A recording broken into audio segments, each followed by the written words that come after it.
전능하사 천지를 만드신 하나님 아버지를 내가 믿사오며 그 외아들 우리 주 예수 그리스도를 믿사오니 이는 성령으로 잉태하사 동정녀 마리아에게 나시고 본디오 빌라도에게 고난을 받으사 십자가에 못 박혀 죽으시고 장사한 지 사흘 만에 죽은 자 가운데서 다시 살아나시며 하늘에 오르사 전능하신 하나님 우편에 앉아 계시다가 저리로서 산자와 죽은 자를 심판하러 오시리라. 성령을 믿사오며 거룩한 공예와 성도가 서로 교통하는 것과 죄를 사하여 주시는 것과 몸이 다시 사는 것과 영원히 사는 것을 믿사옵나이다. 아멘. 홍수가 나서 그들을 다 멸하기까지 깨닫지 못하였으니 인자의 임함도 이와 같으리라. 아멘. 할렐루야. 오늘은 종말에 대한 노아에 대한 모형 두 번째 말씀의 시간, 마태복음 24장 39절 말씀 중심으로 우리가 함께 이 새벽에 살펴보도록 하겠습니다. 성경은 여러 곳에서 종말에 관해 말씀하고 있습니다. 그러나 그 시기에 대해서는 정확히 밝히고 있지 않습니다. 예수님께서는 종말이 자기의 재림과 밀접히 관련되어 있다고 말씀하시면서 재림이 가까이 오면 나타날 징조에 대해서 말씀해 주셨습니다. 그중 특별히 본문은 예수님의 재림의 때가 노아의 때와 거의 흡사할 것이라고 말씀하십니다. 자, 오늘은 어제에 이어서 종말에 대한 노아의 때의 모형 두 번째 우리가 살펴보면서 함께 은혜의 말씀을 나눠보도록 하겠습니다. 두 번째로 심판의 모형입니다. 노아의 때에 홍수로 범죄한 인류를 멸했듯이 마지막 재림 때에도 하나님의 심판이 있을 것을 보여줍니다. 노아의 때는 홍수로 멸했습니다. 구약은 물과 불로 멸했습니다. 이것이 상징적으로 보여주는 것이 무엇입니까?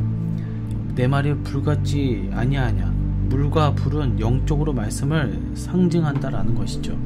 구약은 육적인 물과 불로 심판하셨지만 역사의 마지막은 하나님의 말씀으로 검으로 심판하십니다. 계시록 19장에 보면 예수님이 이한 검으로 심판하십니다. 하나님의 말씀으로 믿음을 비추어서 하나님의 심판하십니다.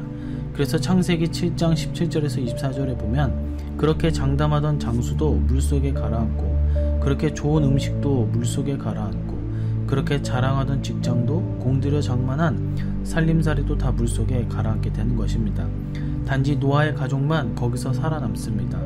이처럼 예수님의 재림도 노아의 때와 같이 갑자기 비참하게 올 것입니다. 이때 하나님의 심판은 전멸하는 상태가 될 것입니다. 노아의 때 생명을 가진 전부를 멸하십니다. 마지막 재림의 때에도 마찬가지입니다. 그 다음에 또 하나는 종말은 반드시 있을 것이라는 것입니다. 여기서 중요한 의미가 있는데 현재 용법을 썼습니다. 미래적 사건을 현재 용법으로 표현한다는 것은 지금 종말의 비참한 상태가 임하고 있다는 것이죠. 예수님이 이 땅에 오심으로 시작된 종말을 이미라고 합니다. 재림은 아직입니다. 신학적으로 우리는 종말 속에 살고 있습니다. 천년이 하루 같은 하나님이십니다. 하나님의 시간 속에서 천년이 결코 긴 시간이 아닙니다.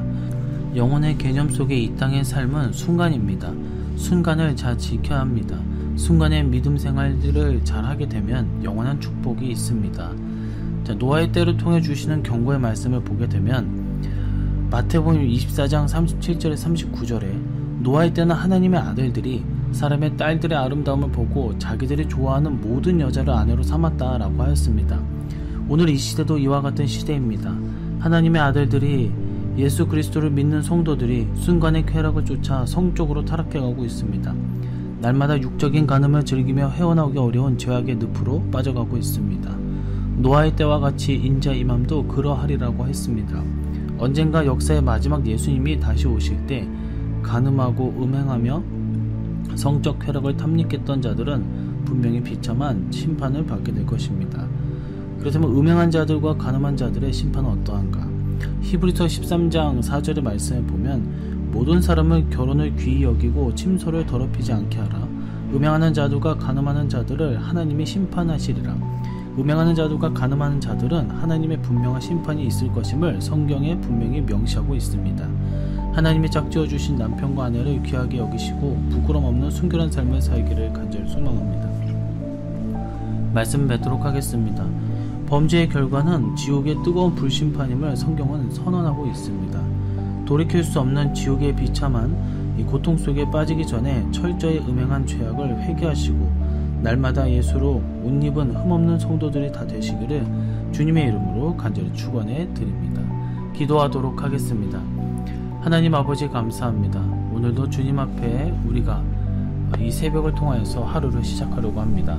우리의 삶의 전반적인 모든 것을 주님께서 지켜주시고 우리가 악한 이들의 또한 악한 영에 휩쓰이지 않고 멸망하지 않고 온전히 이 종말 시대 속에서 하나님의 말씀만 우리가 지켜나가 순결한 삶을 살아갈 수 있도록 인도해 주시고 보호하여 주시옵소서. 오늘 하루도 주님께 모든 것을 맡겼고 다시 오실 예수님의 이름으로 기도드리옵나이다. 아멘. 주기도문으로 새벽 예배를 마치도록 하겠습니다. 하늘에 계신 우리 아버지여, 이름이 거룩히 여김을 받으시오며 나라의 임하옵시며 뜻이 하늘에서 이룬 것 같이 땅에서도 이루어지이다. 오늘날 우리에게 일용할 양식을 주옵시고 우리가 우리에게 죄 지은 자를 사하여 준 것 같이 우리 죄를 사하여 주옵시고 우리를 시험에 들게 하지 마옵시고 다만 악에서 구하옵소서. 대개의 나라와 권세와 영광의 아버지께 영원히 있사옵나이다. 아멘.